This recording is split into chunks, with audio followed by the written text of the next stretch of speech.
शं वरुणः शन्नो भवत्वर्यमा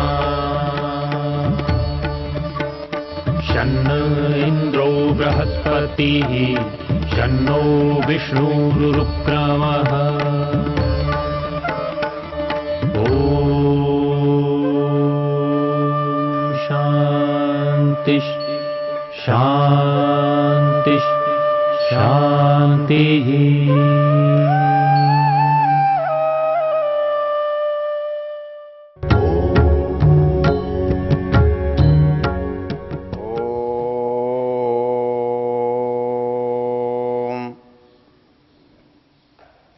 हम यजुर्वेद के 32वें अध्याय के मंत्रों की चर्चा कर रहे हैं और इन मंत्रों के अधिकांश मंत्रों के ऋषि स्वयंभू ब्रह्म और देवता परमात्मा है। इस प्रसंग में हम जिस मंत्र की चर्चा आज कर रहे हैं मंत्र है स नो बंधुर्जनिता स विधाता धामानि वेद भुवनानि विश्वा यत्र देवा अमृतमाशन आनशानास्तृतीये धामन्नध्यैरयन्त। ये मंत्र हमारे लिए बहुत परिचित है और प्रतिदिन यज्ञ करते समय स्तुति प्रार्थना उपासना के मंत्रों में इसका हम पाठ करते हैं। इस प्रकरण में इस मंत्र का उल्लेख एक विशेष महत्व रखता है।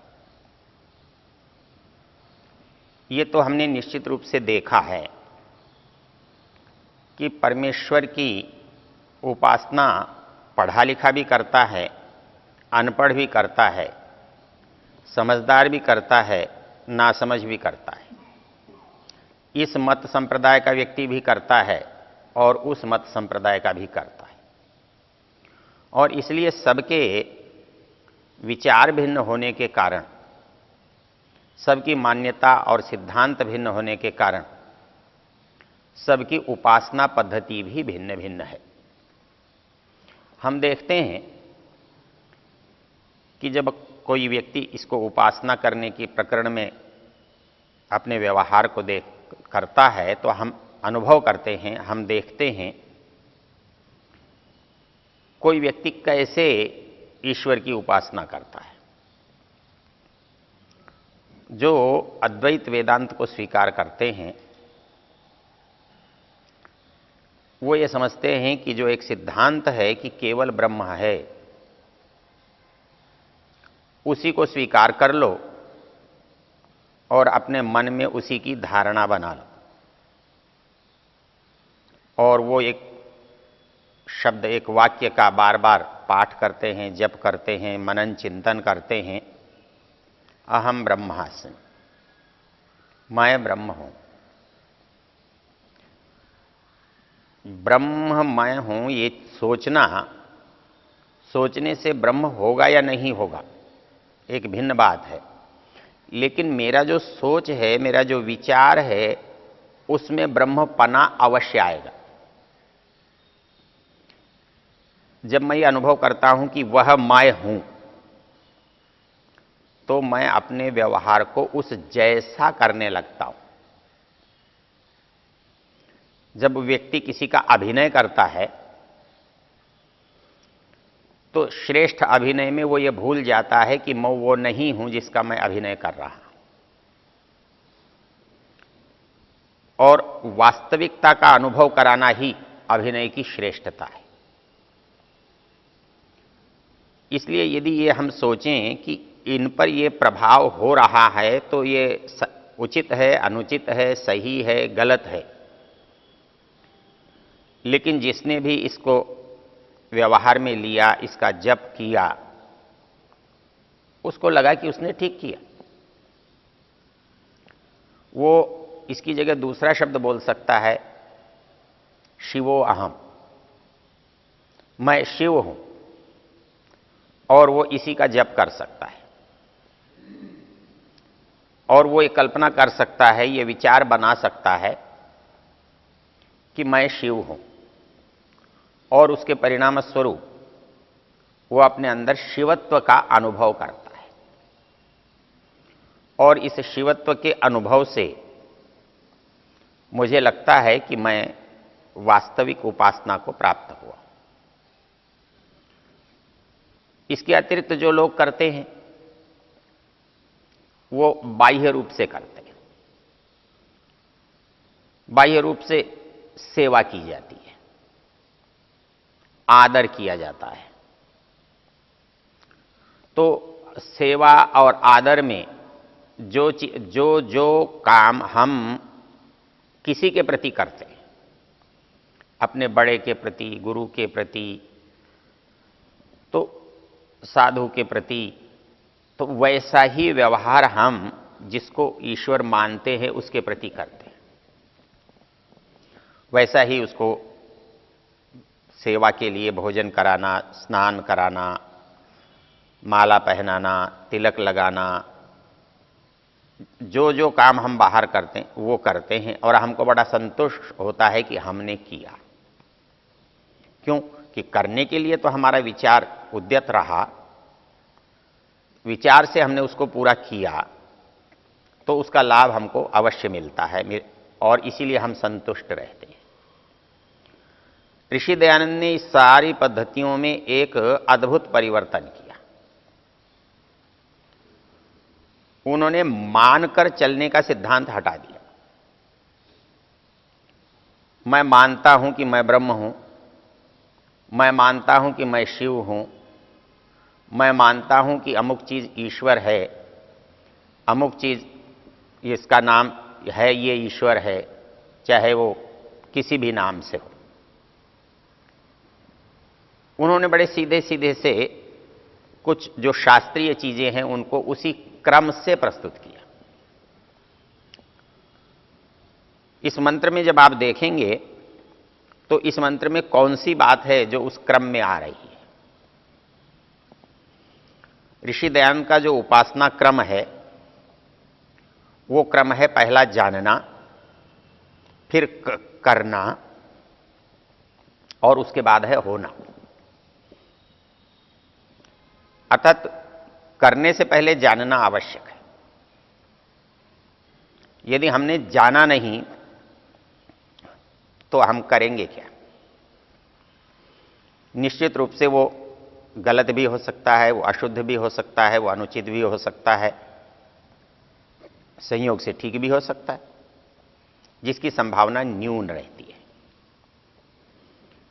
इसलिए हम यदि परिणाम की अपेक्षा करते हैं, हमारे मन में परिणाम प्राप्त करने की इच्छा है, तो उसका अनिवार्य क्रम है कि जो परिणाम हम पाना चाहते हैं वो परिणाम क्या करने से आएगा,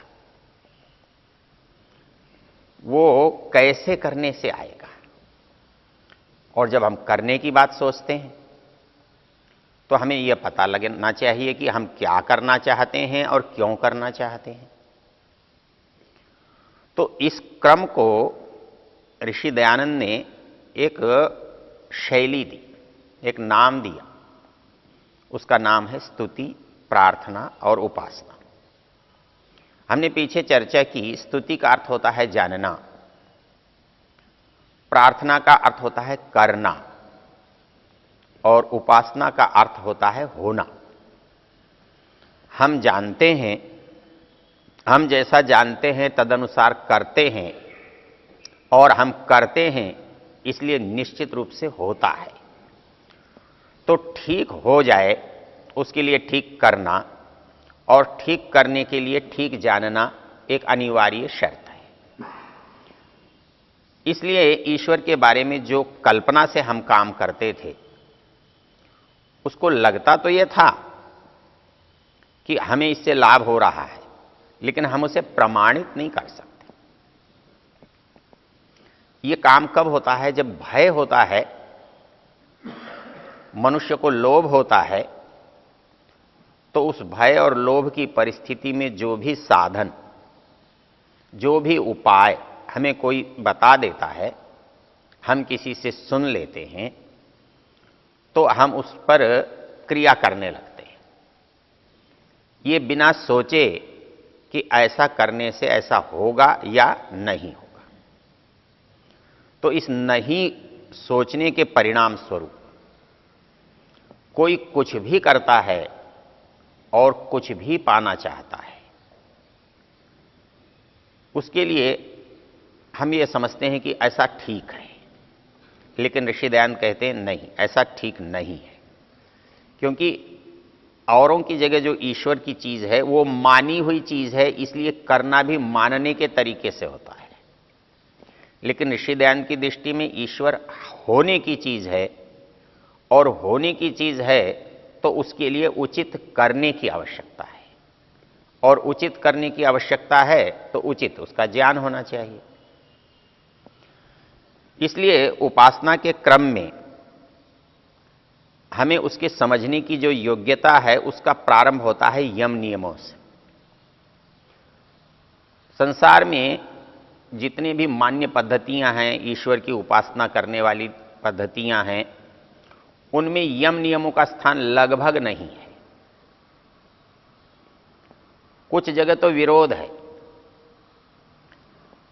यम नियमों को हम जानते हैं कि यमों का संबंध सामाजिक व्यवहार से होता है और नियमों का संबंध व्यक्तिगत और आंतरिक व्यवहार से होता है।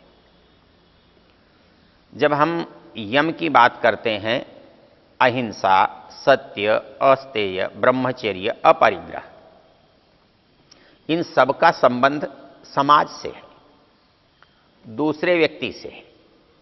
अर्थात दूसरे के साथ हम क्या करें जिससे उसके साथ भी अच्छा हो और हमारे साथ भी अच्छा हो। अच्छाई और बुराई की केवल एक कसौटी है। बुराई में व्यक्ति समझता है इससे मुझे लाभ है, ये मेरे लिए अच्छा है। लेकिन अच्छाई की कसौटी यह होती है कि उससे मुझे भी लाभ होता है और उससे दूसरे को भी लाभ होता है, उससे सामने वाले को भी सुख होता है और मुझे भी सुख होता है। मेरे खर्च करने पर मुझे भी सुख होता है और दूसरे को भी सुख होता है, और गलत में मेरे खोने पर मुझे भी दुख होता है और उसके सुख की अनिवार्यता नहीं है। वो सदा लाभ में ही रहे ये जरूरी नहीं है। इसलिए हम अपने को ठीक रखें, इसके लिए दूसरों से हमारा जो व्यवहार है ये ठीक होना चाहिए। इसकी कसौटी क्या है? तो उसके लिए यम हमारे लिए कसौटी है। अहिंसा, सत्य, अस्तेय, ब्रह्मचर्य, अपरिग्रह। लेकिन आश्चर्य तो यह है कि इसकी मानने की बात किसी सामान्य जो हमारी पूजा पद्धतियों में है उनमें नहीं है। चोर भी पूजा करता है, कसाई भी कलमा पढ़ता है, डाकू भी भैरव जी की उपासना करता है। सबके देवी देवता हैं, चोर के भी हैं, जेब कतरे के भी हैं, हिंसा करने वाले के भी हैं। तो ईश्वर सबके ही काम आ रहा है और सब उस ईश्वर से ही काम ले रहे हैं। आश्चर्य तो ये रहता है कि जो हिंसा कर रहा है वो भी अपने को धार्मिक कह रहा है। हम अपने संप्रदायों में जितनी बलि है वो हिंदू देता है, ईसाई देता है, या मुसलमान देता है, या कोई और देता है। ये सब हिंसा है। लेकिन इस हिंसा को भी हम धर्म मानकर उपासना का भाग मानते हैं। वो धर्म यम नियमों के अंतर्गत जो नहीं है वो धर्म नहीं हो सकता। जिसमें अहिंसा न हो, जिसमें दया न हो, जिसमें दूसरे के अपहरण न करने की भावना न हो, वो इस उपासना पद्धति का अंग नहीं हो सकता। इसलिए ऋषि दयानंद ने उपासना पद्धति को जब बनाया तो उसकी दो प्रारंभिक जो सीढ़ियां हैं, यम और नियम, वो सबके लिए समान रूप से हैं। और वो उसके लिए किसी मंदिर में नहीं बैठना पड़ता, उसके लिए आंख बंद करके किसी निर्जन स्थान पर नहीं बैठना पड़ता। वो 24 घंटे जो हमारा जीवन है जो जीवन का व्यापार है, व्यवहार है, आचरण है, वो उसका विषय है। और उसका विषय होने पर भी वो उपासना का विषय है। यह सबसे विचित्र बात है। बाकी सब जगह उपासना का संबंध दैनिक व्यवहार से नहीं है। हम दुकान पर क्या करते हैं, दोस्त के साथ क्या करते हैं, घर में क्या करते हैं, इसका संबंध बाकी स्थानों पर उपासना से नहीं है। लेकिन ऋषि दयानंद की उपासना पद्धति या वैदिक धर्म की उपासना पद्धति में वो अनिवार्य है। एक बार विनोबा भावे अच्छे संत थे और सभी बड़े लोग चाहते हैं कि उनके घर में संतों का आना जाना रहे, गुरु लोगों का आना जाना बना रहे। इससे उनकी धार्मिकता पुष्ट होती है, उनकी सेवा करके उनको लाभ होता है, समाज में उनकी प्रतिष्ठा बढ़ती है।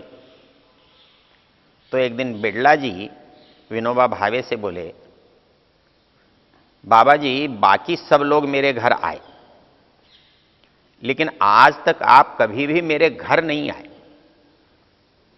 आप मेरे स्थान पर, मेरे निवास पर पधारो, मैं आपकी सेवा करना चाहता हूं, आपका सत्कार करना चाहता हूं, आपके आने से मुझे प्रसन्नता होगी।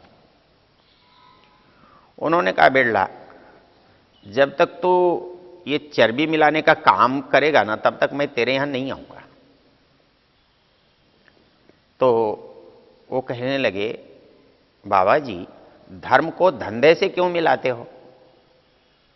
धर्म अलग चीज है, धंधा अलग चीज है। दुकान पर बैठकर हम किसके साथ क्या करते हैं उसका धर्म से कोई संबंध नहीं है। लेकिन जब तिलक लगाकर, दुपट्टा ओढ़कर, रामनामी ओढ़कर जब मंदिर में जाते हैं तब हम धार्मिक होते हैं। जब किसी धार्मिक व्यक्ति से बात करते हैं हम धार्मिक होते हैं। किसी धार्मिक समुदाय में बात करते हैं तो हम धर्म की बात करते हैं, उसमें हमें कोई संदेह नहीं है। लेकिन आप ये कहें कि हम दुकान में भी धर्म की बात करें, तो बोले इससे तो हम व्यापार नहीं कर सकेंगे। लेकिन ऋषि दयानंद की उपासना पद्धति क्या कहती है कि यम नियमों के पालन के बिना उपासना का स्वरूप बनता ही नहीं है। जब तक आपका दूसरे के साथ व्यवहार और आपका अपने आप के साथ व्यवहार, ये दोनों नहीं सुधरते हैं, तब तक उपासना की बात बनती नहीं, उपासना का रास्ता चला नहीं जा सकता। इसीलिए इस मंत्र में जो बात कही है वो है स नो बंधुर जनिता स विधाता। तो उस स्तुति, प्रार्थना और उपासना का क्रम ऋषि दयानंद ने दिया कि यम नियम पालन करो और स्तुति, प्रार्थना, उपासना से आगे बढ़ो। तो यह इस मंत्र का एक विशेष भाव इस उपासना के क्रम में है।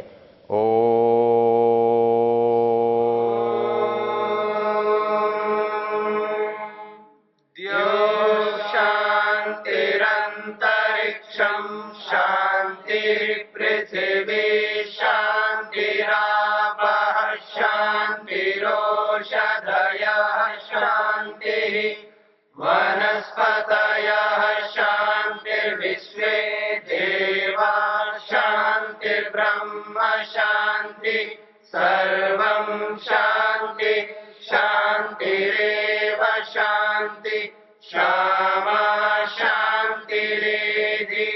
ओम शांति शांति शांति।